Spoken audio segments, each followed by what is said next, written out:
Hello foodies, welcome to Vismai food. ఇవాళ healthy and super tasty ఇంకా summer cooler మినుముల జావా. బ్రేక్ఫాస్ట్ స్కిప్ చేసి ఓ గ్లాసీ జావా తాగితే చాలు ఫిల్లింగ్గా ఉంటుంది, పొట్టకి లైట్గా అనిపిస్తుంది అండ్ మోర్ న్యూట్రిషియస్. ఇంకో విషయం, చిన్నపిల్లలు కూడా హ్యాపీగా తాగేయచ్చు. నేను ఈ రెసిపీని ఈషా ఫౌండేషన్కి వెళ్ళినప్పుడు ఎర్లీ మార్నింగ్ మాకు ఇచ్చారు. తెగ నచ్చేసింది.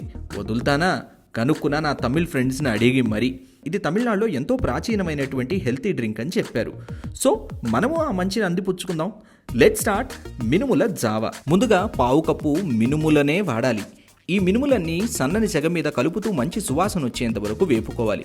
మినుములు దొరకని వారు పొట్టు లేని పప్పు కూడా వాడుకోవచ్చు, బట్ మినుములు వాడితే ఫ్లేవర్ బాగుంటుందని అర్థం చేసుకోండి. ఈ మినుముల్ని సన్నని సెగ మీదే కలుపుతూ మంచి సువాసన వచ్చేంత వరకు వేపుకోవాలి. మినుములు సుమారుగా 4-5 నిమిషాలు వేగిన తర్వాత ఓ టేబుల్ స్పూన్ బియ్యం, పావు టీ స్పూన్ మెంతులు కూడా వేసి వేపండి. నాకు మట్టి పాత్రలో లో ఫ్లేమ్ మీద మంచి సువాసన వచ్చేంత వరకు వేగడానికి 15 నిమిషాల పైన సమయం పట్టింది. మీరు దాన్ని బట్టి అర్థం చేసుకొని మంచి సువాసన వచ్చేంత వరకు వేపుకోవాలి. లో ఫ్లేమ్ మీదే అని గుర్తుంచుకొని వేపుకోండి. వేపిన పప్పుని ఓ గిన్నెలోకి తీసుకోండి. ఇందులో నీరు పోసి కనీసం 4-5 గంటలైనా నానబెట్టుకోండి. నానబెట్టుకున్నటువంటి మినప్పప్పుని మిక్సీ జార్లో వేసుకోండి. ఇంకా ఇందులోనే 4 యాలకలు వేసి మెత్తగా నీళ్లతో గ్రైండ్ చేయండి.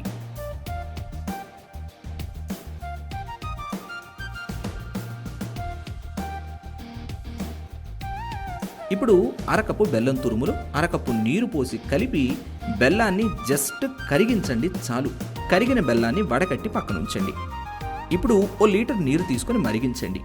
నీరు వేడెక్కుతున్నప్పుడు మాత్రమే గ్రైండ్ చేసుకున్నటువంటి మినుముల పేస్ట్ ఒకేసారిగా కాకుండా ధారగా పోస్తూ కలుపుకుంటూ ఉంటే గడ్డలు ఏర్పడవు, లేదంటే మినుముల గడ్డలు అస్సలు కరగవు. మినుముల పేస్ట్ పోసాక నిదానంగా కలుపుతూ చిక్కబరచాలి. నేను మీకు అసలైన తీరు చూపించాలి అని అనుకున్నాను కాబట్టి మినుముల్ని వేపి నానబెట్టి అసలైన తీరు చేశాను.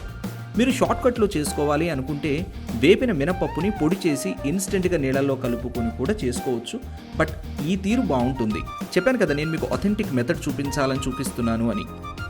సుమారుగా 10 నిమిషాలకి చిక్కబడుతుంది. అంతకంటే ఎక్కువగా చిక్కబరిచారా చల్లారాక పేస్ట్లో అయిపోతుందని గుర్తుంచుకోండి. 10 నిమిషాలకు ఎలా ఉంటుందంటే చిలికన పలుచని పెరుగుంటుంది కదా, అలా ఉంటుంది. లేదా మీకు పర్ఫెక్ట్గా తెలుసుకోవాలనుకుంటే గరిటని తిరగతిప్పి వేలుతో అలా రాస్తే ఆ 2 గీతలు అంటుకోకూడదు. అది పర్ఫెక్ట్ చిక్కదనం.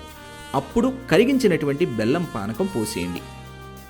జావ చిక్కబడిన తర్వాత పావు కప్పు పచ్చి కొబ్బరి తురుము, కొద్దిగా ఫ్లేవర్స్ అన్నిటినీ బ్యాలెన్స్ చేయడానికి ఉప్పు వేసుకోవచ్చు. ఇక్కడ మీరు కావాలంటే పావు టీ స్పూన్ సొంటి పొడి కూడా వేసుకోవచ్చు, నేను వేయలేదు. ఇవన్నీ వేసిన తర్వాత ఒకే నిమిషం మరిగించి దింపేయండి. నేను వేసిన తీపి బ్యాలెన్స్డ్గా ఉంటుంది. మీరు తీపి ఎక్కువగా తాగాలనుకున్నా తక్కువ తాగాలనుకున్నా according to your taste adjust చేసుకోండి. చాలా simple recipe and highly nutritious recipe ఇది. ఏంటి నచ్చిందా? ట్రై చేస్తారా? అయితే డీటెయిల్డ్గా రెసిపీని చదువుకుంటూ చేయడానికి vismyfood.com వెబ్సైట్ విజిట్ చేయండి.